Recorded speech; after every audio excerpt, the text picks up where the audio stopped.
Okay, you guys, here it is, a fussy cat quilt block that could not be any cuter. Here I'll show you how to do this even without a light box. I'm traveling right now, so it's the perfect time to improvise. I used some scotch tape and pinned the right side of the fabric against the window. These are the pattern pieces. First off, I think it's really cute to place the foxes on the diamonds. So what we'll do, we'll use some fabric glue pen, and then we can just stick the pattern to the fabric. This way you can easily choose exactly the parts of the print that you want to use. Always make sure you leave enough room around the diamond for your seam allowance. Now we placed all the pattern pieces onto the fabric, and it's time to cut them out. Let's take down the fabric and put it on our cutting mat. You can cut out your pattern pieces either with scissors or with a rotary cutter. Always make sure you think of the seam allowance. This means you have to cut the piece of fabric a 1/4 inch larger than your pattern.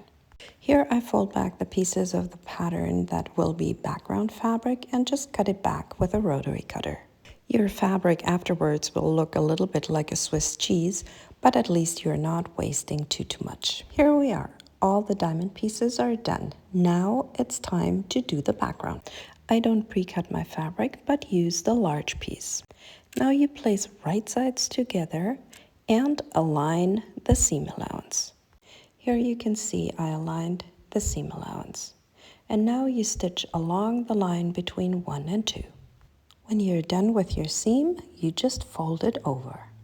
And now you just cut along the seam allowance. This way you're not wasting any fabric at all. If you want, you can clean up the seam allowance a little bit and just cut it back to a 1/4 inch. The biggest complaint people have with foundation paper piecing is that the piece of fabric doesn't cover all of the pattern. If you're using the big piece of fabric, it will always cover the pattern. Plus you're saving time because you're not pre-cutting your fabrics. You can also use a ruler to cut back the seam allowance, but this is entirely up to you. Once we're done with all the pieces of our pattern, it's time to trim back the excess fabric. Don't be alarmed that the back of my pattern is now all black, but I was using a thermal printer to print out my pattern, and once I press the pieces, the paper turns black. Thankfully, this does not affect the fabric at all.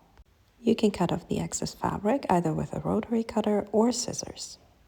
Then it's time to join the segments of your pattern.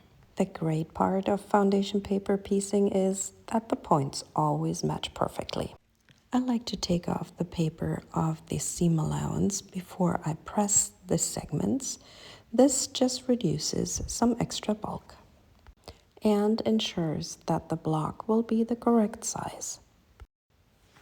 And this was the last piece. Now take a look at your diamond border block with the cutest little foxes. This would be such an adorable border along a woodland creatures quilt, don't you think?